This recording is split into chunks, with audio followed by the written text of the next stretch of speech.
ಆನೇಕಲ್ ತಾಲೂಕಿನ ಅತ್ತಿಬೆಲೆ ಪಟ್ಟಣದ ಬಾಬು ಜಗಜೀವನ್ ರಾಮ್ ನಗರದಲ್ಲಿರುವ ಮದಗದಮ್ಮ ದೇವಸ್ಥಾನ ಬಳಿ ಆನೇಕಲ್ ತಾಲೂಕು ಮಾದಿಗ ಸಮಾಜದ ಬಂಧುಗಳಿಂದ ಮಾದಾರ ಚೆನ್ನಯ್ಯ ಗುರುಪೀಠದ ಪೀಠಾಧ್ಯಕ್ಷರಾದ ಶ್ರೀ ಶ್ರೀ ಶ್ರೀ ಬಸವಮೂರ್ತಿ ಮಾದಾರ ಚೆನ್ನಯ್ಯ ಮಹಾಸ್ವಾಮಿಗಳಿಗೆ ಪಾದಪೂಜೆ ಮತ್ತು ಧಾರ್ಮಿಕ ಕಾರ್ಯಕ್ರಮ ಮತ್ತು ಆಶೀರ್ವಚನ ಕಾರ್ಯಕ್ರಮವನ್ನು ಹಮ್ಮಿಕೊಳ್ಳಲಾಗಿತ್ತು. ಇನ್ನು ಶ್ರೀ ಶ್ರೀ ಶ್ರೀ ಬಸವಮೂರ್ತಿ ಮಾದಾರ ಚೆನ್ನಯ್ಯ ಮಹಾಸ್ವಾಮೀಜಿಗಳು ಆಗಮಿಸುತ್ತಿದ್ದಂತೆ ಮಹಿಳೆಯರು ಪೂರ್ಣಕುಂಭ ಕಳಸವನ್ನು ಹೊತ್ತು ನಾದಸ್ವರಗಳನ್ನು ಬಾರಿಸುತ್ತಾ ಅದ್ಧೂರಿ ಸ್ವಾಗತ ಕೋರಿದ್ರು.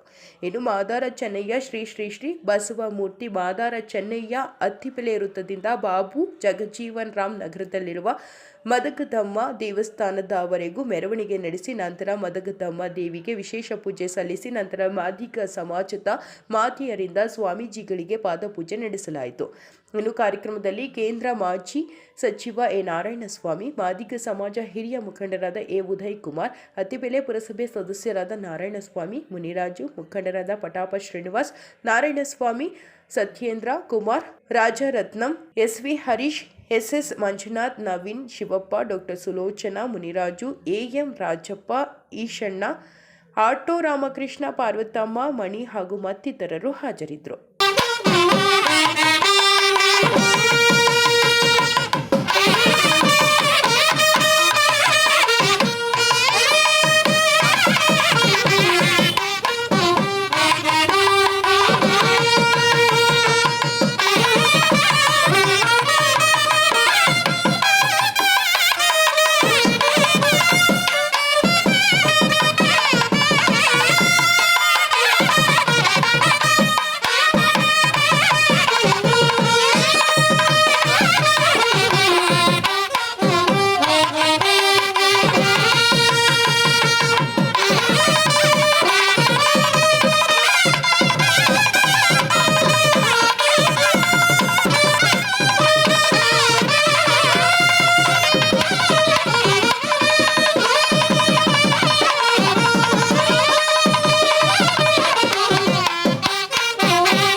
ವೇದಗಳನ್ನು, ಯೋಗದ ಎಲ್ಲ ಲಿಮ್ಸ್ ಅಂತ ಕರೀತಾರೆ, ಎಲ್ಲ ಅಂಗಗಳನ್ನು ಅರಿತು ಕುಡಿದಿರುವಂತಹ ನಮ್ಮ ಗುರು ಅಂದರೆ ಕಾನ್ಷಿಯಸ್ನೆಸ್ಸು ಸುಪ್ರೀಂ ಕಾನ್ಷಿಯಸ್ನೆಸ್ಗೆ ಯುನೈಟ್ ಆಗೋದೇ ಗುರುವಿನ ನಿಜವಾದ ಅರ್ಥ. ಹಾಗಾಗಿ ಇವತ್ತು ಇಲ್ಲಿ ಬಂದು ಈ ಸ್ಥಾನವನ್ನು ಅಲಂಕರಿಸಿರುವಂತಹ ಮಾದರ್ ಚೆನ್ನಯ್ಯ ಅವರಿಗೆ ನನ್ನ ಹೃತ್ಪೂರ್ವಕವಾದಂತಹ ಸ್ವಾಗತ ಮತ್ತು ಅಭಿನಂದನೆಗಳು. ನೇರ ನುಡಿ ಮತ್ತು ಸ್ಪಷ್ಟತೆ, ಶಿಸ್ತುಬದ್ಧ ಜೀವನ, ಅವ್ರ ಜೀವನವೇ ಒಂದು ಆದರ್ಶ.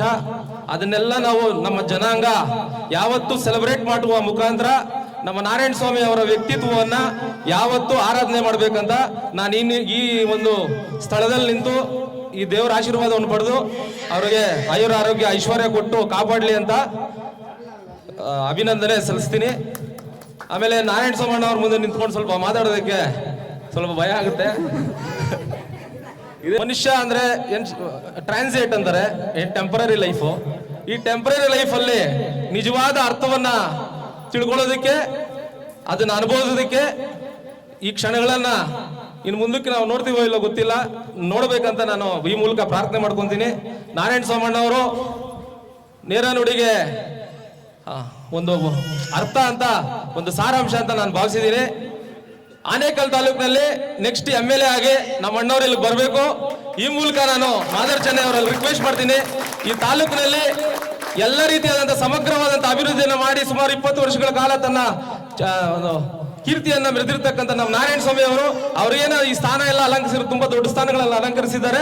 ಈ ಮೂಲಕ ನಾನು ಕೇಳೋದೇನಂದ್ರೆ ತಮ್ಮ ಬಿಜೆಪಿಯ ವಕ್ತಾರರಲ್ಲಿ ಅಥವಾ ಈ ಮೂಲಕ ರಾಜ್ಯದ ನಾಯಕರಲ್ಲಿ ನಮ್ಮ ನಾರಾಯಣ ಸ್ವಾಮಿ ಅವರು ಆನೇಕಲ್ನಲ್ಲಿ ಮುಂದಿನ ಅಭ್ಯರ್ಥಿಯಾಗಿ MLA ಗೆಲ್ಲೋದಂತೂ ಖಚಿತ.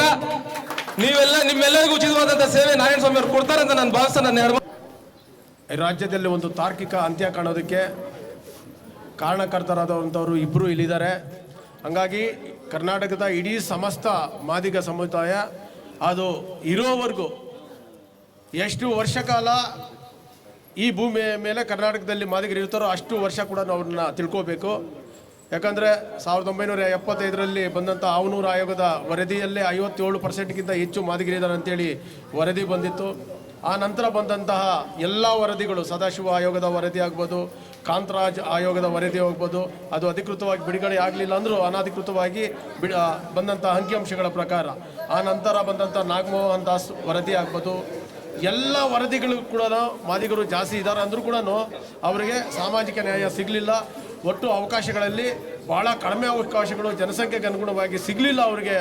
ಹಂಗಂತೇಳಿ ಪ್ರಾರಂಭವಾದಂಥ ಹೋರಾಟ ಅದನ್ನು ಒಂದು ತಾರ್ಕಿಕ ಅಂತ್ಯ ಕಾಣಿಸೋದ್ರ ಮೂಲಕ 6% ರಿಸರ್ವೇಷನ್ ಸಿಗೋದ್ರಲ್ಲಿ ತಮ್ಮ ಅದ್ಭುತವಾದಂತಹ ಕೆಲಸವನ್ನು ಮಾಡಿದಂಥ ಇಬ್ಬರಿಗೂ ಸಹ ನಾವು ಚಿರಋಣಿಯಾಗಿರಬೇಕು. ಹಂಗಾಗಿ ವಿಶೇಷ ಧನ್ಯವಾದಗಳನ್ನು ಆ ವಿಷಯದಲ್ಲಿ ಅವ್ರಿಗೆ ಹೇಳ್ತಾ, ನಮ್ಮ ಹಿಂದೂ ಸಂಸ್ಕೃತಿಯಲ್ಲಿ ಧರ್ಮವನ್ನು ಉಳಿಸೋದಕ್ಕೋಸ್ಕರ ಅನೇಕ ಸಾಧು ಸಂತರು ತುಂಬ ಕಷ್ಟಪಟ್ಟಿದ್ದಾರೆ.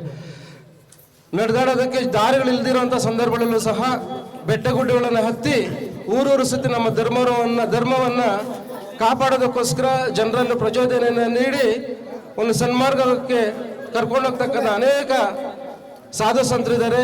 ಅವರ ಸಾಲಿಗೆ ನಮ್ಮ ಸಮುದಾಯದ ಮಾದಾರ ಚೆನ್ನಯ್ಯ ಸ್ವಾಮೀಜಿಗಳು ಒಬ್ಬರು. ಧರ್ಮ ಉಳಿಬೇಕು ಅಂತಂದರೆ ಇದ್ದ ಜಾಗದಲ್ಲೇ ಹುಟ್ಟೋಕ್ಕಾಗಲ್ಲ. ಆ ಧರ್ಮ ಪ್ರಚಾರ ಮಾಡಬೇಕಾದ್ರೆ ಅವರು ನಿಷ್ಪಕ್ಷದಿಂದ ಎಲ್ಲ ಜಾಗಗಳಲ್ಲೂ ಓಡಾಡಿ ಧರ್ಮವನ್ನು ಪ್ರಚಾರ ಮಾಡಿ ಇವತ್ತು ನಮ್ಮ ಸಮುದಾಯಕ್ಕೆ ಒಳ್ಳೆಯ ಸ್ವಾಮೀಜಿಗಳಾಗಿ ಉದ್ಭವಿಸಿದ್ದಾರೆ. ಇವತ್ತು ನಾವು ಅನೇಕ ದೇವರನ್ನು ನೋಡೋದಕ್ಕೋಸ್ಕರ ಸಾವಿರಾರು ಕಿಲೋಮೀಟರ್ಗಳು ಹೋಗ್ತಾ ಇದ್ದೀವಿ. ಆದರೆ ಒಂದು ದೇವರ ದರ್ಶನ ಇವತ್ತು ನಮ್ಮ ಜಗಜೀವನ್ ರಾಮನಗರ ಸಿಕ್ಕಿದೆ ಅಂತಂದ್ರೆ ತಪ್ಪಾಗಲಾರದು. ಅದಕ್ಕೋಸ್ಕರ ನಮ್ಮ ಜಗಜೀವನ್ ರಾಮ ನಿವಾಸಿಗಳ ಪರವಾಗಿ ನಮ್ಮ ಸ್ವಾಮೀಜಿಗಳಿಗೆ ಅಭಿನಂದನೆ ಸಲ್ಲಿಸ್ತೀನಿ. ನಮ್ಮ ದಕ್ಷಿಣ ಭಾರತದಲ್ಲಿ ಪ್ರಪ್ರಥಮವಾಗಿ ನಮ್ಮ ಅತ್ತಿಬೆಲೆಯಲ್ಲಿ ಹಿಂದೂ ಸಮಾಜೋತ್ಸವ ಮಾಡುವಂಥ ಸೌಭಾಗ್ಯ ಸಿಕ್ಕಿದೆ. ಇದಕ್ಕೆ ತಾವೆಲ್ಲ ಸಾಕ್ಷಿಭೂತರಾಗಿ ನಾವೆಲ್ಲ ಇರೋದು ಸಮುದಾಯದ ಪ್ರಮುಖರು, ಸ್ವಾಮೀಜಿಗಳು, ಅಣ್ಣ ಅವರು ಮತ್ತು ಎಲ್ಲ ತಾಲೂಕಿಂದ ಬಂದಿರತಕ್ಕಂಥ ಎಲ್ಲ ನನ್ನ ಬಂಧು ಮಿತ್ರರಿಗೆ ಮತ್ತು ಎಲ್ಲ ಊರಿನ ಜನತೆಗೆ ಈ ಮೂಲಕ ಒಂದು ನಮಸ್ಕಾರಗಳನ್ನ ತಿಳಿಸುತ್ತೇನೆ. ಮತ್ತೇನು ಪರಮ ಪೂಜ್ಯ ಮಾದರ ಚೆನ್ನಯ್ಯ ಸ್ವಾಮೀಜಿಯವರು ತಮ್ಮ ಕಮಲದ ಪಾದವನ್ನು ಅತ್ತಿಬೆಲೆಯ ಈ ಭೂಮಿ ಮೇಲೆ ಇಟ್ಟು ಈ ಭೂಮಿಯನ್ನು ಪವಿತ್ರಗೊಳಿಸಿದ್ದಾರೆ. ನಾನು ವೈಯಕ್ತಿಕವಾಗಿ ಅತ್ತಿಬೆಲೆ ಗ್ರಾಮಸ್ಥರ ಪರವಾಗಿ ನಾನು ಅವರಿಗೆ ಹೃತ್ಪೂರ್ವಕವಾದಂಥ ಧನ್ಯವಾದಗಳನ್ನು ಹೇಳ್ತಾ ಇದ್ದೇನೆ. ಮಾದಾರ ಚೆನ್ನಯ್ಯ ಸ್ವಾಮೀಜಿಯವರು ಕರ್ನಾಟಕದ ದಲಿತ ವರ್ಗಗಳ ಒಂದು ಅಸ್ಮಿತೆಯಾಗಿ ಹೊರಹೊಮ್ಮಿದ್ದಾರೆ. ಅದು ನಮ್ಮೆಲ್ರಿಗೂ ಹೆಮ್ಮೆ ಪಡುವಂಥ ವಿಷಯ. ಇವತ್ತು ಪರಿಶಿಷ್ಟ ಜಾತಿಯ ಎಲ್ಲ ಅಸ್ಪೃಶ್ಯ ಸಮಾಜಗಳಿಗೆ ಯಾವುದೇ ಸರ್ಕಾರ ಇರ್ಬೋದು, ಪಕ್ಷಾತೀತವಾಗಿ ಒಂದು ನ್ಯಾಯ ದೊರಕಬೇಕು, ಅವ್ರಿಗೆ ಸವಲತ್ತುಗಳು ದೊರಕಬೇಕು ಅಂದರೆ ಎಲ್ಲಗಿಂತ ಮುಂಚೆ ನಮ್ಮ ಮಾದಾರ ಚೆನ್ನಯ್ಯ ಸ್ವಾಮೀಜಿ ಮುಂಚೂಣಿನಲ್ಲಿರ್ತಾರೆ. ಅವ್ರಿಗೆ ಯಾವ ಪಕ್ಷ ಭೇದನೂ ಇಲ್ಲ. ನಮಗೆ ನ್ಯಾಯ ಕೊಡಿಸೋವಂಥ ನಿಟ್ಟಿನಲ್ಲಿ ಕರ್ನಾಟಕದಲ್ಲಿ ಮೊದಲು ಮೂಡಿ ಬರುವ ಧ್ವನಿ ಯಾರ್ದು ಅಂದರೆ ಅದು ನಮ್ಮ ಪರಮ ಪೂಜ್ಯ ಮಾದಾರ ಚೆನ್ನಯ್ಯ ಸ್ವಾಮೀಜಿಗಳು. ಇವತ್ತು ಬಹುಶಃ ಯಾರಿಗೂ ಅವರ ಒಂದು ಶೆಡ್ಯೂಲ್ ಬಗ್ಗೆ ಗೊತ್ತಿಲ್ಲ.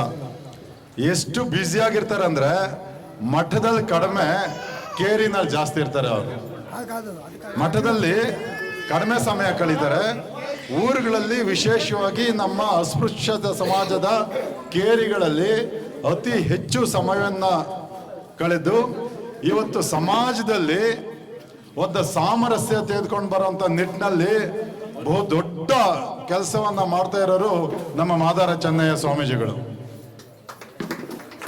ಹಿಂದೆ ಪೇಜಾವರ ಮಠದ ವಿಶ್ವೇಶ್ವರ ತೀರ್ಥ ಸ್ವಾಮೀಜಿಗಳು, ಹಿರಿಯ ಸ್ವಾಮೀಜಿಗಳಿದ್ರು. ಅವ್ರು ಯಾವಾಗ್ಲೂ ಕೇರಿಗಳಿಗೆ ಅಂದ್ರೆ ಹೊಲಗೇರಿಗಳಿಗೆ, ಮಾದಿಗೇರಿಗಳಿಗೆ ಹೋಗಿ ಅಲ್ಲಿ ಪಾದಪೂಜೆ ಮಾಡಿಸ್ಕೊಂಡು ಅಲ್ಲಿ ಒಂದು ಅಸ್ಪೃಶ್ಯತೆ ನಿವಾರಣೆ ಮಾಡುವಂತ ಕಾರ್ಯಕ್ರಮಗಳನ್ನ ಹಾಕೊಳ್ತಾ ಇದ್ರು. ಮಾದಾರ ಚೆನ್ನಯ್ಯ ಸ್ವಾಮೀಜಿಯವರು ಮೊದಲನೇ ಬಾರಿಗೆ ಈ ತುಳಿತಕ್ಕೊಳಪತ್ರ ಸಮಾಜಗಳ ಒಬ್ಬ ಮುಖ್ಯಸ್ಥರಾಗಿ, ಪ್ರಮುಖರಾಗಿ ಒಂದು ಹೇಳಿಕೆಯನ್ನ ಕೊಟ್ರು. ಅಲ್ಲ ಸ್ವಾಮೀಜಿ, ನೀವು ಯಾವಾಗ್ಲೂ ಕೇರಿಗಳಿಗೆ ಮಾತ್ರ ಬಂದು ಪಾದಪೂಜೆ ಮಾಡಿಸ್ಕೊಳ್ತಾ ಇದ್ದೀರಾ, ಈ ರೀತಿ ಒಂದು ಸಾಮರಸ್ಯವನ್ನ ತಗೊಂಡ್ ಬರೋದು ನಿಮ್ದು ಉದ್ದೇಶ ಸರಿ ಇದೆ. ಹಾಗೇನೆ ನಮ್ಮ ಕೇರಿಗಳಲ್ಲಿ ನೀವು ಬಂದಾಗ ನಿಮ್ಗೆ ಪಾದಪೂಜೆಗಳನ್ನ ನಮ್ಮವ್ರು ಮಾಡ್ತಾರೆ, ನಿಮ್ಮ ಬ್ರಾಹ್ಮಣರ ಅಗ್ರಹಾರದಲ್ಲಿ ನಮ್ಮಂತ ಸ್ವಾಮೀಜಿಗಳು ನಮ್ಮ ಸಮಾಜದವ್ರು ಹೋದ್ರೆ ಪಾದಪೂಜೆ ಮಾಡ್ತಾರಾ ಅಂತ ಒಂದು ಪ್ರಶ್ನೆ ಕೇಳಿದ್ರು. ತಕ್ಷಣವೇ ವಿಶ್ವೇಶ್ವರ ತೀರ್ಥ ಸ್ವಾಮೀಜಿಗಳು ಪ್ರೆಸ್ಸಿಗೆ ಬಂದು, ಮಾಧ್ಯಮಕ್ಕೆ ಬಂದು, ನೀವೇ ಬನ್ನಿ, ನಾವು ಬ್ರಾಹ್ಮಣರು ನಿಮ್ಮ ಪಾದಪೂಜೆ ಮಾಡ್ತೀವಿ ಅಂತ ಹೇಳಿ ಒಂದು ಮೈಸೂರಿನ ಅಗ್ರಹಾರದಲ್ಲಿ, ಬ್ರಾಹ್ಮಣರ ಒಂದು ಅಗ್ರಹಾರದಲ್ಲಿ ಬಹು ದೊಡ್ಡ ರಾಷ್ಟ್ರೀಯ ಮಟ್ಟದಲ್ಲಿ ಸುದ್ದಿಯಾಗಂತ ಒಂದು ಪಾದಪೂಜೆಯನ್ನ ಮಾಡಿಸ್ಕೊಂಡಿರೋಂಥ ಇತಿಹಾಸ ಯಾರಿಗಾದ್ರೂ ಇದ್ರೆ ಅದು ನಮ್ಮ ಮಾದಾರ ಚೆನ್ನಯ್ಯ ಸ್ವಾಮೀಜಿ ಅವರು. ಒಂದು ಐತಿಹಾಸಿಕ ಕಾರ್ಯಕ್ರಮ. ಒಂದು ಅಸ್ಪೃಶ್ಯರ ಮಠಕ್ಕೆ ಹೋಗಿದ್ದಾರೆ ಅಂದ್ರೆ ಅದು ನಮ್ಮ ಮಾದಾರ ಗುರುಪೀಠದ ಮಾದಾರ ಚೆನ್ನಯ್ಯ ಸ್ವಾಮೀಜಿ ಅವರ ಆಶ್ರಮಕ್ಕೆ ಹೋಗಿದ್ದಾರೆ. ಅಷ್ಟು ಸುಲಭ ಅಲ್ಲ. ಆ ಮಟ್ಟಕ್ಕೆ ತಮ್ಮ ಸೇವಾ ಕಾರ್ಯಕ್ರಮಗಳ ಮುಖಾಂತರ, ತಮ್ಮ ಪ್ರಬಲವಾದ ಹಿಂದುತ್ವದ ಪ್ರತಿಪಾದನೆಯ ಮುಖಾಂತರ, ಹಾಗೆ ಸಮಾಜದಲ್ಲಿ ಸಾಮರಸ್ಯವನ್ನ ಮೂಡಿಸೋ ನಿಟ್ಟಿನಲ್ಲಿ ಕಾರ್ಯಕ್ರಮಗಳ ಮುಖಾಂತರ ಇವತ್ತು ಒಂದು ರಾಷ್ಟ್ರ ಮಟ್ಟಕ್ಕೆ ಯಾರಾದ್ರೂ ಹೆಸರು ಮಾಡ್ಕೊಂಡಿದ್ದಾರೆ ಅಂದ್ರೆ ಅದು ನಮ್ಮ ಮಾದಾರ ಚೆನ್ನಯ್ಯ ಸ್ವಾಮೀಜಿ. ಅದೆಲ್ಲ ನಮ್ಮೆಲ್ರಿಗೂ ಹೆಮ್ಮೆ ತರುವಂತ ವಿಷಯ. ಹಾಗೆ ಅವ್ರಿಗೆ ಒತ್ತಾಸೆಯಾಗಿ ನಿಂತ್ಕೊಂಡವರು ನಮ್ಮ ಕೇಂದ್ರ ಸಚಿವರಾದಂತ ಎನ್ ನಾರಾಯಣಸ್ವಾಮಿ ಅವರು. ನಾನು ಅವ್ರು ಇದ್ದಾರಂತ ಮುಖಸ್ತುತಿ ಮಾಡ್ತಾ ಇಲ್ಲ, ಅವ್ರ ಹಿಂದೆ ನಾನು ತುಂಬಾ ಒಳ್ಳೇದು ಮಾತಾಡ್ತೀನಿ, ಆದ್ರೆ ಅವ್ರು ಇದ್ದಾರೆ ಇವಾಗ ಅನಿವಾರ್ಯವಾಗಿ ಹೇಳ್ತಾ ಇದ್ದೀನಿ. ಈ ಸಮಾಜದ ಬಗ್ಗೆ ಒಳ ಮೀಸಲಾತಿಗೆ ತೊಡೆ ತಟ್ಟಿ ನಿಂತ್ಕೊಂಡು ಪಕ್ಷವನ್ನು ನೋಡ್ದೆ, ತಮ್ಮ ಪೊಸಿಷನ್ ಅನ್ನ ನೋಡ್ದೆ ನಿಂತ್ಕೊಂಡವ್ರು ಯಾರು ಅಂದ್ರೆ ಅದು ನಮ್ಮ ಕೇಂದ್ರ ಸಚಿವರು, ರಾಜ್ಯ ಸಚಿವರಾದಂತ ಎನ್ ನಾರಾಯಣಸ್ವಾಮಿ ಅವರು. ಯಾರಿಗೂ ಕೇರ್ ಮಾಡ್ಲಿಲ್ಲ. ಮಿನಿಸ್ಟರ್ಶಿಪ್ ಆಯ್ತಾ ಹೋಗ್ಲಿ, MLA ಹೋಗ್ಲಿ, ಕೇಂದ್ರ ಸಚಿವ ಸ್ಥಾನನ ಹೋಗ್ಲಿ, ನನ್ಗೇನ್ ಬೇಕು ಅಂದ್ರೆ ಒಳ ಮೀಸಲಾತಿ ಆಗ್ಬೇಕು, ಆಗ್ಲೇಬೇಕು ಅಂತ ಒಂದು ದೃಢ ಸಂಕಲ್ಪವನ್ನು ಇಟ್ಕೊಂಡು ಇಡೀ ರಾಜ್ಯದಲ್ಲಿ, ರಾಷ್ಟ್ರದಲ್ಲಿ ಕಾಲಿಗೆ ಚಕ್ರ ಕಟ್ಕೊಂಡು ಅವ್ರ ಮಿನಿಸ್ಟರ್ ಆಗಿರೋದು ಒಂದು ಕಡೆ ಇರಲಿ. ಸಾಮಾನ್ಯ ಮಿನಿಸ್ಟರ್ ಆದವರೆಲ್ಲ ತುಂಬಾ ಎಂಜಾಯ್ ಮಾಡ್ತಾ ಇರ್ತಾರೆ.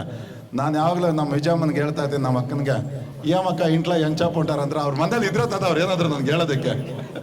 ರಾತ್ರಿ 2 ಗಂಟೆಗೆ ಇವ್ರು ಮಿನಿಸ್ಟರ್ ಆಗಿದ್ದಾಗ ಬಾಗಲಕೋಟೆಯಿಂದ ಹೊರಟ್ರೆ ಇವ್ರನ್ನ ರಿಸೀವ್ ಮಾಡ್ಕೊಳಕ್ 500 ಜನ, 1000 ಜನ, ಆ ಗೇಟು, ಈ ಕೈ ಕಂಬ, ಅಂತ ಹೇಳಿ 2 ಗಂಟೆ ರಾತ್ರಿಗೆ 500,000 ಜನ ಇವ್ರನ್ನ ಅಲ್ಲಿ ಬರಮಾಡ್ಕೊಂಡು ಅಲ್ಲಿ ಇವ್ರಿಗೆ ಸನ್ಮಾನ ಮಾಡಿದ್ರ ಜೊತೆಗೆ ಒಳ ಮೀಸಲಾತಿ ಆಗಲೇಬೇಕು ಅಂತ ಹೇಳಿ ಇವ್ರ ಮೇಲೆ ಜವಾಬ್ದಾರಿ ಹಾಕಿ ಇವತ್ತು ಭಾರತೀಯ ಜನತಾ ಪಕ್ಷದ ನೇತೃತ್ವದ ಸರ್ಕಾರ ಒಳ ಮೀಸಲಾತಿ ಮಾಡ್ಬೇಕಂದ್ರೆ ನಮ್ಮ ಎಡಬಲ ಇಲ್ಲಿದ್ದಾರೆ ನೋಡಿ, ಇವರೇ ಪ್ರಮುಖ ಕಾರಣಕರ್ತರು. ನನ್ನ ಬಲಗ ಇರ್ತಕ್ಕಂಥ ನಮ್ಮ ಮಾಜಿ ಕೇಂದ್ರ ಸಚಿವರು ನಾರಾಯಣಸ್ವಾಮಿಯವರು, ನಮ್ಮ ಸ್ವಾಮೀಜಿಯವರು, ಅವ್ರಿಗೆಲ್ಲ ಒತ್ತಾಸೆಯಾಗಿ ನಾವು ಇದ್ವಿ. ಇವತ್ತು ಒಳ ಮೀಸಲಾತಿ ಸಾಕಾರ ಆಗಿದೆ. ನಮ್ಮ ಇಡೀ ಸಮಾಜ ಅವರಿಬ್ಬರಿಗೂ ಯಾವಾಗ್ಲೂ ನಾವು ಚಿರಋಣಿಗಳಾಗಿರ್ತೀವಿ ಸರ್. ನಿಮ್ಮಿಬ್ರಿಗೂ ಸ್ವಾಮೀಜಿ, ನಿಮಗೂ ಅಷ್ಟೇ.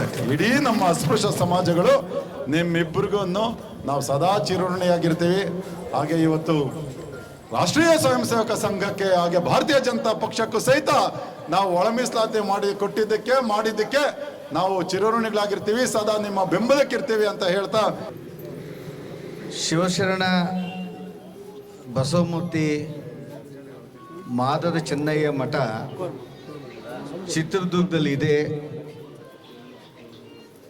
ಅದರ ಮಠಾಧೀಶರಾಗಿ ಮಾದರ ಚೆನ್ನಯ್ಯ ಸ್ವಾಮೀಜಿಗಳು ರಾಜ್ಯಾದ್ಯಂತ ಸಮಾಜವನ್ನು ಜಾಗೃತಿ ಮಾಡುವ ದಿಕ್ಕಿನಲ್ಲಿ ಸಮಾಜದ ಬಂಧುಗಳು ಎಲ್ಲಿ ಕರೀತಾರೆ, ಎಲ್ಲಿ ಅವಶ್ಯಕತೆ ಇದೆ, ಈ ದಿಕ್ಕಿನಲ್ಲಿ ಸ್ವಾಮೀಜಿಗಳು ಇಡೀ ರಾಜ್ಯದ ಪರ್ಯಟನೆ ಮಾಡ್ತಾರೆ. ವಿಶೇಷವಾಗಿ ಕರ್ನಾಟಕ ರಾಜ್ಯದಲ್ಲಿ ಮಾದಿಗ ಸಮುದಾಯದ ಕೇಂದ್ರ ಬಿಂದು ಒಂದು ವಿಶ್ವವಿಖ್ಯಾತ ಒಂದು ಮಾದಿಗರ ಮಠ ಇದೆ ಅಂತ ಹೇಳಿದ್ರೆ ಚಿತ್ರದುರ್ಗ ಇದೆ ಅಂತೇಳಿ ಈ ರಾಷ್ಟ್ರದ ರಾಜಕಾರಣಿಗಳಿಗೆ ಬಹುಶಃ ಯಾವುದೇ ಒಂದು ರಾಷ್ಟ್ರೀಯ ನಾಯಕರು ಮತ್ತು ರಾಜ್ಯ ನಾಯಕರು ಚಿತ್ರದುರ್ಗಕ್ಕೆ ಭೇಟಿ ನೀಡ್ತಾರೆ.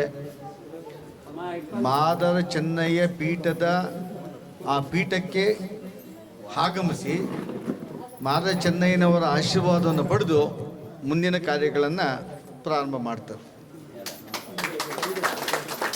ಬಹುಶಃ ಅನೇಕ ಮಠಗಳಿದೆ, ಅಸ್ಪೃಶ್ಯ ಮಠಗಳು ಅಥವಾ ದಲಿತ ಮಠಗಳು ಭಾಳಷ್ಟು ಇದೆ. ಆದರೆ ಮಾದರ ಚೆನ್ನಯ್ಯನವರು ಇತರೆ ಮೇಲ್ವರ್ಗದ ಮಠಗಳ ಮಠಾಧೀಶರ ಜೊತೆಯಲ್ಲಿರ್ತಕ್ಕಂಥ ಸಂಬಂಧ, ಸಂಪರ್ಕ ಮತ್ತು ಅನೇಕ ಹಿರಿಯ ಅಥವಾ ಮೇಲ್ವರ್ಗದ ಮಠಾಧೀಶರು ಅವರ ಕಾರ್ಯಕ್ರಮಗಳಿಗೆ ಪ್ರವಚನವನ್ನು ನೀಡಲಿಕ್ಕೆ ಮತ್ತು ಹಿಂದುತ್ವದ ಪ್ರತಿಪಾದನೆ ಮತ್ತು ಸಮಾಜದ ಜಾಗೃತಿಗೆ ಮಾದರ ಚೆನ್ನಯ್ಯನವರ ಉಪಸ್ಥಿತಿ ಅವಶ್ಯಕತೆ ಇದೆ ಅಂತ ಕರ್ಕೊಂಡು ಹೋಗ್ತಾರೆ. ಅವರ ಜೊತೆಯಲ್ಲಿ ಸಮಾನವಾಗಿ ಅವಕಾಶಗಳನ್ನು, ಗೌರವವನ್ನು ನೀಡ್ತಾರೆ. ಆ ಭಾಗಗಳಲ್ಲಿ ಅಲ್ಲಿ ಮಾದರ ಚೆನ್ನಯ್ಯನವರ ಪಾದ ಪೂಜೆ ಮಾಡ್ತಾರೋದ್ರ ಬಗ್ಗೆ ಶ್ರೀನಿವಾಸ ಅನೇಕ ವಿಚಾರಗಳನ್ನು ಹೇಳಿದ್ದಾರೆ. ನಮ್ಮ ಅಪೇಕ್ಷೆ ಇದೆ ನಮ್ಮ ಸ್ವಾಮೀಜಿಗಳು ರಾಜ್ಯದ ಮೂಲೆ ಮೂಲೆಯಲ್ಲಿರ್ತಕ್ಕಂಥ ಅಸ್ಪೃಶ್ಯ ಸಮಾಜವನ್ನು ಜಾಗೃತಿ ಮೂಡಿಸ್ಲಿಕ್ಕಾಗಿ ತಮ್ಮ ಪ್ರವಾಸ ಇನ್ನೂ ಹೆಚ್ಚಾಗಬೇಕಾಗಿದೆ ನನ್ನ ಅಪೇಕ್ಷೆ ಇದೆ. ಬಹುಶಃ ತಮಗೆಲ್ಲ ಗೊತ್ತಿದೆ, ಪ್ರತಿಯೊಂದು ವಿಚಾರದಲ್ಲಿ ಮಠದ ಸಂಪರ್ಕದಲ್ಲಿ ರಾಜಕಾರಣಿಗಳೆಲ್ಲ ರೀತಿ ನಾವು ಅದೇ ರೀತಿ ಇದ್ದೇವೆ. ಇತ್ತೀಚಿನ ದಿನಗಳಲ್ಲಿ ಒಳ ಮೀಸಲಾತಿ ಗಂಭೀರ ಚರ್ಚೆ ರಾಜ್ಯದಲ್ಲಿ ಆದಾಗ, ರಾಷ್ಟ್ರದಲ್ಲಿ ಆದಾಗ, ಮತ್ತು ಕರ್ನಾಟಕ ಸರ್ಕಾರ ಒಳ ಮೀಸಲಾತಿ ನೀಡಲಿಕ್ಕೆ ಆಯೋಗವನ್ನು ರಚನೆ ಮಾಡಿದಾಗ ಮತ್ತು ಆಯೋಗದ ಮುಖಾಂತರ ಯಾರು ಅತಿ ಹಿಂದುಳಿದಿದ್ದಾರೆ, ಯಾವ ಸಮಾಜಕ್ಕೆ ಯಾವ ದಿಕ್ಕಿನಲ್ಲಿ ಮೀಸಲಾತಿಯನ್ನು ಕೊಡಬೇಕಂತೇಳಿ ಸರ್ಕಾರ ತೀರ್ಮಾನ ಮಾಡಿದಾಗ ಸ್ವಾಮೀಜಿಗಳಿರ್ಬೋದು ಅಥವಾ ರಾಜಕಾರಣಿಗಳಿರ್ಬೋದು, ರಾಜಕಾರಣಿಗಳಲ್ಲಿ ಕೆ.ಎಚ್. ಮುನಿಯಪ್ಪನವ್ರು ಇರ್ಬೋದು, ತಿಮ್ಮಪ್ಪ ಇರ್ಬೋದು, ಗೋವಿಂದ ಕಾರಜೋಳ ಇರ್ಬೋದು, ಅನೇಕ ಶಾಸಕರು ಎಲ್ಲರೂ ಇಡೀ ಬೆಂಗಳೂರನ್ನು ಓಡಾಟ ಮಾಡಿದಾಗ ಸ್ವಾಮೀಜಿಗಳು ಆಗಮಿಸಿದ್ದಾರೆ ಅನೇಕ ಕಡೆಗೆ ಜಾಗೃತಿಯ ದಿಕ್ಕಿನಲ್ಲಿ. ಇವತ್ತು ಕರ್ನಾಟಕ ರಾಜ್ಯದಲ್ಲಿ ಒಳ ಮೀಸಲಾತಿ ಜಾರಿಯಾಗಿದೆ, ಭಾಗಶಃ ಪೂರ್ಣ ಜಾರಿ ಮಾಡಲಿಕ್ಕೆ ಯಾವ ರಾಜಕೀಯ ಪಕ್ಷಕ್ಕೂ ಇಚ್ಛಾಸಕ್ತಿ ಇಲ್ಲ. ಒಳ ಮೀಸಲಾತಿ ಕೊಡೋದಕ್ಕೆ ಯಾರಿಗೂ ಇಷ್ಟ ಇಲ್ಲ. ಇವತ್ತು ಜಾರಿ ಇದಾಗಿರ್ತಕ್ಕಂಥ ಒಳ ಮೀಸಲಾತಿ ಸಂಪೂರ್ಣ ಜಾರಿ ಆಗಲಿಲ್ಲ. ಒಳ ಮೀಸಲಾತಿ ಅರ್ಥ ಗೊತ್ತಿಲ್ಲದವರೇ ಅಧಿಕಾರದಲ್ಲಿರೋದು.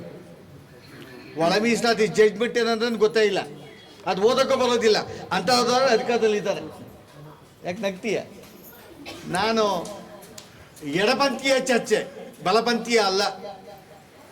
ದೇಶದ ಸಂವಿಧಾನ ಅಡಿಯಲ್ಲಿ ಯಾರು ಅಧಿಕಾರವನ್ನು ಪಡಿತಾರೆ, ಅಧಿಕಾರದ ಕುಚ್ಚಲ್ಲಿರ್ತಾರೆ, ಆ ಕುಚ್ಚಲ್ಲಿರ್ತಕ್ಕಂಥ ವ್ಯಕ್ತಿ ಮುಖ್ಯವಾಹಿನಿಗೆ ಬರಲಿಕ್ಕೆ ಶೋಷಿತ ವರ್ಗಕ್ಕೆ ಏನೆಲ್ಲ ಅವಕಾಶಗಳನ್ನು ಕೊಡುವ ದಿಕ್ಕಿನಲ್ಲಿ ಮುಕ್ತ ಚರ್ಚೆ, ಮುಕ್ತ ಅವಕಾಶ ಕೊಡಬೇಕು.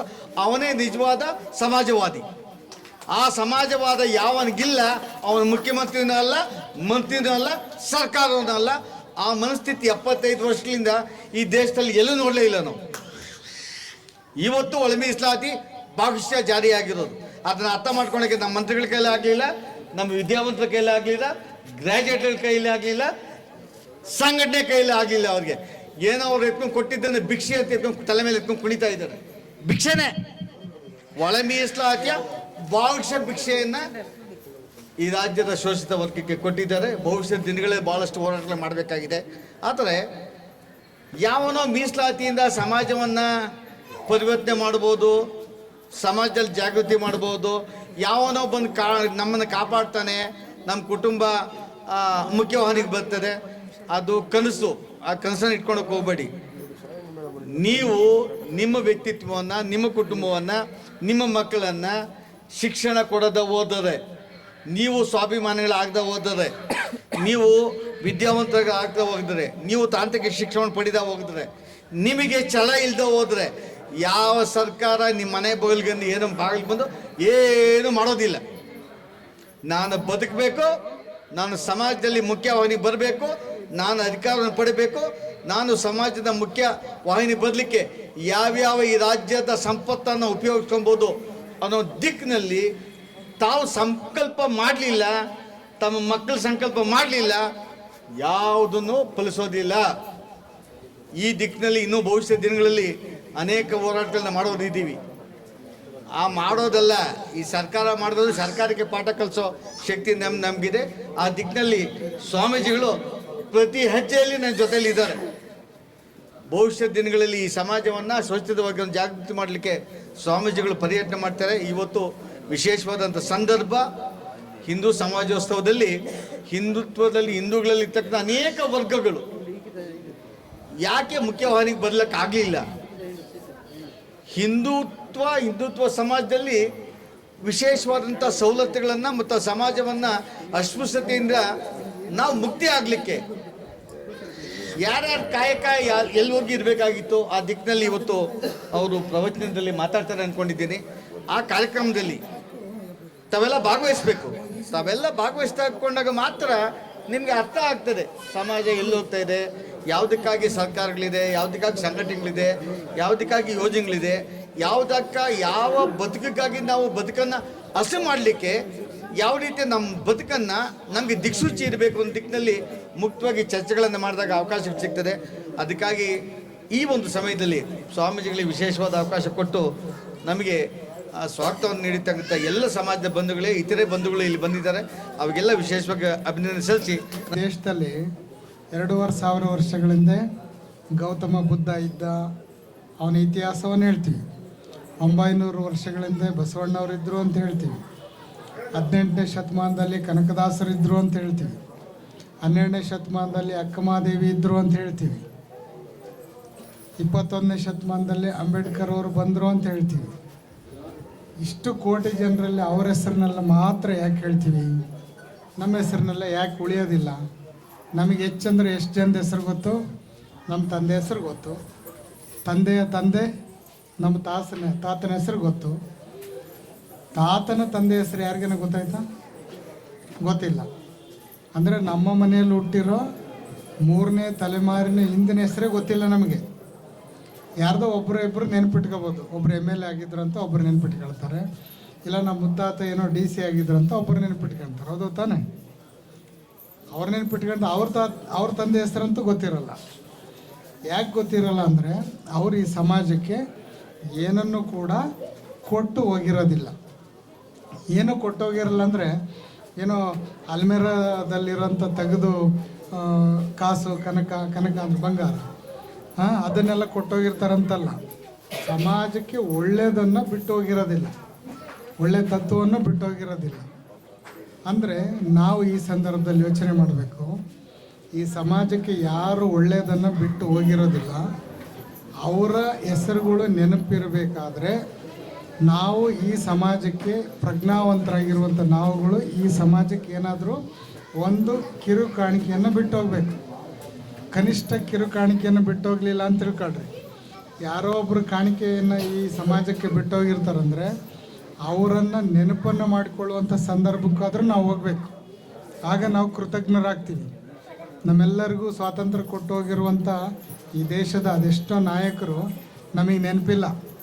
ಈ ದೇಶಕ್ಕೆ ಸ್ವಾತಂತ್ರ್ಯ ಸಿಗಬೇಕಂತೇಳಿ ಬೆಳಗಿನ ಜಾವ 5 ಗಂಟೆನಲ್ಲಿ ಭಗತ್ ಸಿಂಗು, ಸುಖ್ದೇವ್, ರಾಜ್ಗುರು ಅಂತ ಕೇವಲ 20-23 ವರ್ಷದ ಹುಡುಗರು ನೇಣಿಗೆ ಹೋಗ್ತಾರೆ.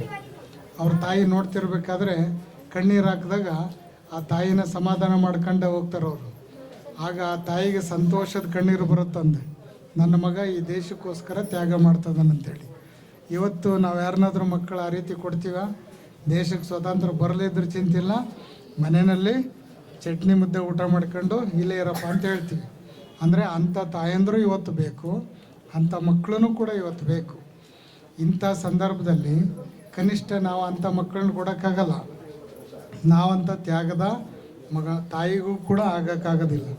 ಆದರೆ ನಾವು ಏನು ಮಾಡ್ಬೋದು ಅಂತ ಹೇಳಿದ್ರೆ ಕನಿಷ್ಠ ಅಂಥವ್ರನ್ನು ನೆನಪನ್ನು ಮಾಡಿಕೊಳ್ಳುವಂಥ ಕೃತಜ್ಞತೆಗಾದರೂ ನಾವು ಹೋಗಬೇಕು.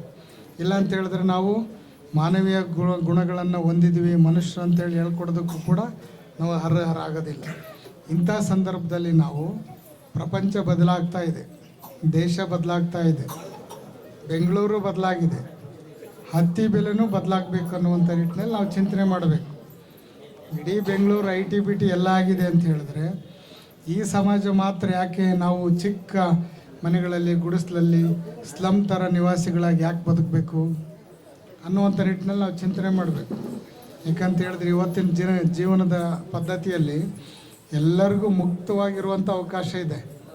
ನೀವು ಮಠ ಕಟ್ಕೊಳ್ತೀರಿ, ನೀವು ಸ್ವಾಮೀಜಿಗಳನ್ನ ಕರೆಸ್ತೀರಿ, ನೀವು ದೇವಸ್ಥಾನವನ್ನು ಕಟ್ಟಿದಿರಿ, ಈ ದೇವಸ್ಥಾನಕ್ಕೆ ಗ್ರಾನೈಟ್ ಹಾಕಿದಿರಿ, ನೀವು ಕೂಡ ಪೂರ್ಣ ಕುಂಭ ಹೊತ್ತು ಕರೆಸಿದಿರಿ. ಮೊದಲು ನಮ್ಮ ದೇವಸ್ಥಾನಗಳು ಹೇಗಿದ್ವು? ಗುಡಿಸಲಿನಲ್ಲಿದ್ದವು, ಶೆಡ್ನಲ್ಲಿದ್ದವು. ಏನು ಈ ನೆಲ ಇದು ಸಗಣಿ ನೆಲದಲ್ಲಿತ್ತು. ಇವತ್ತೆಲ್ಲ ನೀವು ಗ್ರಾನೈಟ್ ಹಾಕಿದ್ದೀರಿ. ಇಂದ್ರೆ ದೇವಸ್ಥಾನವೂ ಕೂಡ ಬದಲಾಗಿದೆ. ದೇವಸ್ಥಾನ ಬದಲಾಗಿದೆ ಅಂದಮೇಲೆ ನಮ್ಮ ಜೀವನದ ಪದ್ಧತಿನೂ ನಾವು ಬದಲಾವಣೆ ಮಾಡ್ಕೊಳ್ಬೇಕು. ಯಾವುದೋ ಕಾಲದಲ್ಲಿ ನಮಗೆ ಗೊತ್ತಿಲ್ಲದೋ ಕೆಲವು ಆಚರಣೆಗಳು ನಮ್ಮ ಸಮಾಜಕ್ಕೆ ನಮಗೆ ಗೊತ್ತಿಲ್ಲದೆ ಬಂದ್ಬಿಟ್ಟಿದ್ದಾವೆ. ಆ ಬಂದಿರುವಂಥ ಪದ್ಧತಿಗಳು ಅದು ದೇವ್ರ ಹೆಸರಿನಲ್ಲಿರ್ಬೋದು, ದಿಂಡ್ರಿನ ಹೆಸರಿನಲ್ಲಿರ್ಬೋದು, ಜಾತ್ರೆಗಳ ಹೆಸರಿನಲ್ಲಿರ್ಬೋದು, ಇವುಗಳ ಮೂಲಕವಾಗಿ ನಮ್ಮ ಜೀವನವನ್ನು ಎಲ್ಲಿಡಬೇಕು ಅಲ್ಲೇ ಇಟ್ಟಿದ್ದೀವಿ. ಯಾವುದೇ ದೇವರು ದೇವಸ್ಥಾನಗಳು ನಿಮ್ಮ ಜೀವನವನ್ನು ದೇವರ ಹೆಸರಿನಲ್ಲಿ ದುಂದುವೆಚ್ಚ ಮಾಡಿ ಕಂದಾಚಾರ ಮೂಢನಂಬಿಕೆಗಳನ್ನು ಅಳವಡಿಕೆ ಮಾಡಿಕೊಳ್ಳಿ ಅಂಥೇಳಿ ಯಾವ ದೇವರನ್ನು ಹೇಳೋದಿಲ್ಲ. ದೇವರು ಅಂತ ಹೇಳಿದ್ರೆ ಸತ್ಯದ ದರ್ಶನವನ್ನು ಕಾಲಘಟ್ಟಕ್ಕೆ ಅನುಗುಣವಾಗಿ ನೀವೆಲ್ಲರೂ ಕೂಡ ಅರ್ಥ ಮಾಡಿಕೊಂಡು ನಿಮ್ಮ ಜೀವನದಲ್ಲಿ ಒಳ್ಳೆಯದಾಗಲಿ ಅನ್ನುವಂಥ ನಂಬಿಕೆಗಳನ್ನು ನಾವು ಅಳವಡಿಸ್ಕೊಂಡಿದ್ವಿ. ಆ ನಂಬಿಕೆಗಳ ಆಧಾರವೇ ದೇವರು ಅಂಥೇಳಿ ನಾವು ಭಾವಿಸಿದ್ವಿ. ದೇವರಿಗೆ ಹೆಸರುಗಳು ಬೇರೆ ಬೇರೆ ಇರ್ಬೋದು. ಅಂದರೆ ನದಿಗಳು ಹಲವಾರು ಇರ್ತವೆ. ಆ ನದಿಗಳೆಲ್ಲವೂ ಕೂಡ ಎಲ್ಲೆಲ್ಲೋ ಹುಟ್ಟಿ ಎಲ್ಲೋ ಬೆಳೆದು ಹೆಂಗೋ ಹರ್ಕೊಂಡು ಬಂದ್ರೂ ಕೊನೆಗೆ ಸೇರೋದಲ್ಲಿ ಸಮುದ್ರಕ್ಕೆ. ಹಾಗೇನು ನಾವು ಹಟ್ಟಿಗಳಲ್ಲಿ ಒಂದೊಂದು ಭಾಗದಲ್ಲಿ ಒಂದೊಂದು ದೇವರ ಹೆಸರನ್ನ ಇಟ್ಕೊಂಡ್ರೂ ಕೂಡ ಅಂತಿಮವಾಗಿ ನಮಗೆ ಶಾಂತಿಯ ಮಾರ್ಗ, ಆಧ್ಯಾತ್ಮದ ಮಾರ್ಗ ತೋರಿಸುವಂಥ ಕೇಂದ್ರ ಈ ದೇವಸ್ಥಾನಗಳು. ಈ ದೇವಸ್ಥಾನಗಳು ಕಟ್ಟಿದ ಮೇಲೆ ನಾವು ಈ ದೇವಸ್ಥಾನಗಳನ್ನು ಕೇವಲ ಶಾಂತಿ ಮತ್ತು ಆಧ್ಯಾತ್ಮದ ಮಾರ್ಗ ಅಷ್ಟೇ ಅಲ್ಲ, ನಮ್ಮ ಜೀವನದಲ್ಲಿರುವಂಥ ಅಜ್ಞಾನ, ಮೂಢನಂಬಿಕೆ, ಕಂದಾಚಾರಗಳನ್ನು ನಿವಾರಣೆ ಮಾಡಿ ಜ್ಞಾನದ ಬೆಳಕನ್ನು ಅಳವಡಿಸ್ಕೊಳ್ಬೇಕು ಅನ್ನುವಂಥ ನಿಟ್ಟಿನಲ್ಲಿ ಕಟ್ಟಿಕೊಂಡಿರುವಂಥ ಒಂದು ಶ್ರದ್ಧಾಭಕ್ತಿಯ ಕೇಂದ್ರ ಈ ದೇವಸ್ಥಾನ. ಈಗ ಇದನ್ನು ಸದ್ಬಳಕೆ ಮಾಡಿಕೊಂಡಾಗ ಮಾತ್ರ ನಾವು ದೇವಸ್ಥಾನ ಕಟ್ಟಿಸಿದ್ದಕ್ಕೂ ಕೂಡ ಸಾರ್ಥಕವಾಗುತ್ತೆ. ಮಧ್ಯ ಕರ್ನಾಟಕದಲ್ಲಿ ಉಚ್ಚಂಗಿ ದುರ್ಗ ಅಂತಿದೆ, ಮುಂಬೈ ಕರ್ನಾಟಕದಲ್ಲಿ ಸೌದತ್ತಿ ಯಲ್ಲಮ್ಮ ಅಂತ ಒಂದಿದೆ, ಶಿವಮೊಗ್ಗದ ಮಲೆನಾಡಿನಲ್ಲಿ ಚಂದ್ರಗುತ್ತಿ ಯಲ್ಲಮ್ಮ ಅಂತಿದೆ. ಇಲ್ಲೆಲ್ಲ ನಮ್ಮ ಸಮುದಾಯದವ್ರು ಹೇಗಿದ್ರು ಅಂತ ಹೇಳಿದ್ರೆ, ನಮಗೆ ಗೊತ್ತಿದ್ದೋ ಗೊತ್ತಿಲ್ಲದೆಯೋ ಮುತ್ತು ಕಟ್ಟುವ ನೆಪದಲ್ಲಿ ದೇವದಾಸಿ ಪದ್ಧತಿ ಜಾರಿಯಲ್ಲಿತ್ತು. ಇಂದಿನ ಗೌಡರು, ಶಾನ್ಭೋಗ್ರವರೆಲ್ಲ ಏನು ಮಾಡ್ತಿದ್ರು ಅಂತ ಹೇಳಿದ್ರೆ, ನಮ್ಮ ಹೆಣ್ಮಕ್ಳು ಸ್ವಲ್ಪ ಬೆಳೆದ್ರು ಅಂತ ಹೇಳಿದ್ರೆ ಅವರಿಗೆ ಆ ದೇವರ ಹೆಸರಿನಲ್ಲಿ ಭಯವನ್ನು ಹುಟ್ಟಿಸಿ ಅವರಿಗೆ ದೇವದಾಸಿ ಪದ್ಧತಿಯನ್ನು ಮಾಡಿ ಆ ನಮ್ಮ ಹೆಣ್ಮಕ್ಳು ನಮ್ಮ ಸಮಾಜದಲ್ಲಿ ಅನಾಗರಿಕವಾಗಿ ಬೆಳೆಯುವಂಥ ಸಂದರ್ಭವನ್ನು ನಿವಾರಣೆ ಮಾಡಿದರು. ಆದರೆ ಇವತ್ತು ಕಾನೂನಿನ ಜೊತೆಗೆ ನಮ್ಮ ಅರಿವು ಮತ್ತು ಪ್ರಜ್ಞೆಯ ಎಲ್ಲದರ ಮಾರ್ಗವಾಗಿ ನಮ್ಮ ಸಮಾಜದಲ್ಲಿಯೂ ಕೂಡ ಆ ದೇವಸ್ಥಾನಗಳ ಸುತ್ತಮುತ್ತ ಅಂಥ ಅನಿಷ್ಟ ಪದ್ಧತಿ ನಿವಾರಣೆಯಾಗಿ ನಮ್ಮ ಹೆಣ್ಮಕ್ಳು ಕೂಡ ಶಾಲೆಗೆ ಹೋಗ್ತಿದ್ದಾರೆ, ಅಧಿಕಾರಿಗಳಾಗ್ತಿದ್ದಾರೆ, ನಮ್ಮ ಯುವಕರು ಕೂಡ ದುಡಿಮೆಯನ್ನು ಮಾಡ್ತಾ ಇದ್ದಾರೆ. ಆ ಮೂಲಕವಾಗಿ ಸಮಾಜವನ್ನು ಕಟ್ಟುವಂಥ ಕೆಲಸವನ್ನು ಅವ್ರು ಮಾಡ್ತಾ ಇದ್ದಾರೆ. ಬೆಂಗಳೂರಿನಲ್ಲಿರುವಂಥ ನೀವುಗಳು ನಮ್ಮ ಸಮುದಾಯದ ಬಡಾವಣೆಗಳು ಭಾಳಷ್ಟು ಇದ್ವು. ಅದು ಕೇವಲ ನಮ್ಮದೇ ಅಂತಲ್ಲ, ನಮ್ಮ ಪರಿಶಿಷ್ಟ ಜಾತಿನಲ್ಲಿ ನೂರಾರು ಸಮುದಾಯಗಳು ಭಾಳ ಇದ್ವು. ಅವೆಲ್ಲವೂ ಕೂಡ ಇವತ್ತು ನಿರ್ನಾಮ ಆಗಿದ್ದಾವೆ. ನಿರ್ನಾಮ ಅಂದರೆ ಅರ್ಥ ಏನು? ಅವೇನೋ ಮುಚ್ಕೊಂಡು ಹೋಗಿಲ್ಲ, ಪ್ರಳಯ ಆಗಿಲ್ಲವು. ನಾವೇ ಇದ್ದಂಥ ಜಮೀನುಗಳನ್ನು ಯಾರೋ ದೊಡ್ಡ ವ್ಯಾಪಾರಸ್ಥರು ಬಂದರು, ಬಿಲ್ಡರ್ ಬಂದರು, ಹೋಟೆಲ್ ಮಾಲೀಕರು ಬಂದರು ಅಂಥೇಳಿ ಅವಸರಕ್ಕೆ ಜಾತ್ರೆ ಮಾಡಬೇಕು ಅನ್ನೋದಕ್ಕೆ 1 ಎಕರೆ ಕೊಟ್ವಿ, ಮದುವೆ ಮಾಡಬೇಕಂತ 2 ಎಕರೆ ಕೊಟ್ವಿ, ಸಾಲ ತೀರಿಸ್ಬೇಕು ಅಂತ ಒಂದಿಷ್ಟು ಕೊಟ್ವಿ, ನಾವೇನೋ ದುಶ್ಚಟ ಕಲ್ತಿದ್ದೀವಿ ಅಂತ ಇನ್ನೊಂದಿಷ್ಟು ಮಾರ್ಕೊಂಡ್ವಿ. ಅದು ತಾನೇ? ಹೀಗೆ ನಮ್ಮ ಸಮುದಾಯಗಳಲ್ಲಿದ್ದಂಥ ಸಣ್ಣ ಪುಟ್ಟ ಜಮೀನುಗಳು ಕೂಡ ಮಾರಾಟ ಮಾಡ್ಕೊಂಡು ಅದನ್ನು ಕೂಡ ಉಳಿಸ್ಕೊಂಡು ಹೋಗುವಂಥ ಸಂದರ್ಭಕ್ಕೆ ನಮಗೆ ಬುದ್ಧಿಶಕ್ತಿ ಬರಲಿಲ್ಲ. ಯಾಕಂತ ಹೇಳಿದ್ರೆ ನಮಗೆ ಒಂದು ಅಜ್ಞಾನದ ಕೊರತೆ, ಶಿಕ್ಷಣ ಕಡಿಮೆ. ಇವತ್ತು ನಮ್ಮ ನಾರಾಯಣ ಸ್ವಾಮಿ ಅವರು ಮತ್ತು ಶ್ರೀನಿವಾಸ್ ಅವರು ಭಾಳಷ್ಟು ಮಾತನಾಡಿದರು ಮೀಸಲಾತಿ ಅಂತೇಳಿ.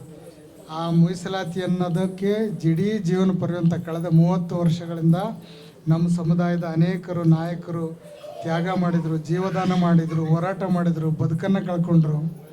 ಅವರೆಲ್ಲರೂ ಯಾಕೆ ಯಾವ ಕಾರಣಕ್ಕೆ ಹೋರಾಟ ಮಾಡಿದ್ರು ಅಂತ ಹೇಳಿದ್ರೆ, ನಮ್ಮ ಮಕ್ಕಳು ಮುಂದೆ ವಿದ್ಯಾಭ್ಯಾಸವನ್ನು ಮಾಡಿದರೆ ಅವರಿಗೆ ಒಂದು ಉದ್ಯೋಗ ಸಿಗಬೇಕು, ನಾವು ಕೂಡ ಇತರರಂತೆ ತಲೆ ಎತ್ತಿ ನಿಲ್ಲಬೇಕು ಅನ್ನುವಂಥ ನಿಟ್ಟಿನಲ್ಲಿ ನಿರಂತರ ತಮ್ಮ ಜೀವನದ ಎಲ್ಲ ಅಧಿಕಾರದ ತ್ಯಾಗವನ್ನು ಮಾಡಿ ಒಂದು ಹಂತಕ್ಕೆ ಮೀಸಲಾತಿಯನ್ನು ಜಾರಿಗೆ ತರೋದಕ್ಕೆ ಕಾರಣೀಭೂತರಾದರು.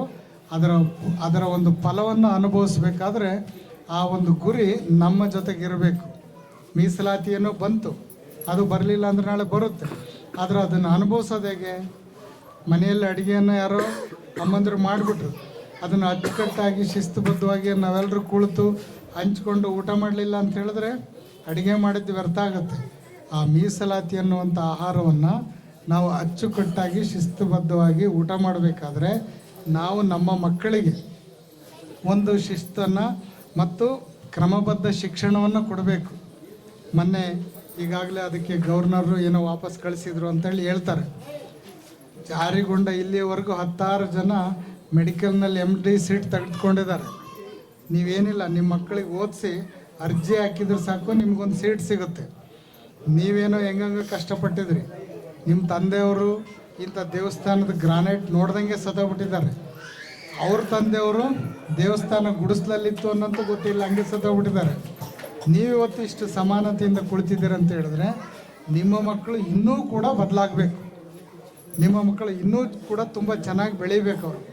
ಹಾಗೆ ಆ ನಿಟ್ಟಿನಲ್ಲಿ ನೀವು ಚಿಂತನೆ ಮಾಡಿದಾಗ ಮಾತ್ರ ನಮಗೆ ಮೀಸಲಾತಿಯನ್ನು ಕೊಟ್ಟಂಥ ಡಾಕ್ಟರ್ BR ಅಂಬೇಡ್ಕರ್ ಅವರಿಗೆ ಗೌರವ ಕೊಟ್ಟಂಗಾಗುತ್ತೆ, ಬಾಬು ಜಗಜೀವನ್ ರಾಮ್ ಅವರಿಗೆ ಗೌರವ ಕೊಟ್ಟಂಗಾಗುತ್ತೆ, ಮಹಿಳೆಯರಿಗೆ ಮತ್ತು ಶೋಷಿತರಿಗೆ ಸಮಾನತೆಯನ್ನು ಕೊಟ್ಟಂಥ 12ನೇ ಶತಮಾನದ ಬಸವಣ್ಣವರಿಗೆ ಗೌರವ ಕೊಟ್ಟಂಗಾಗುತ್ತೆ.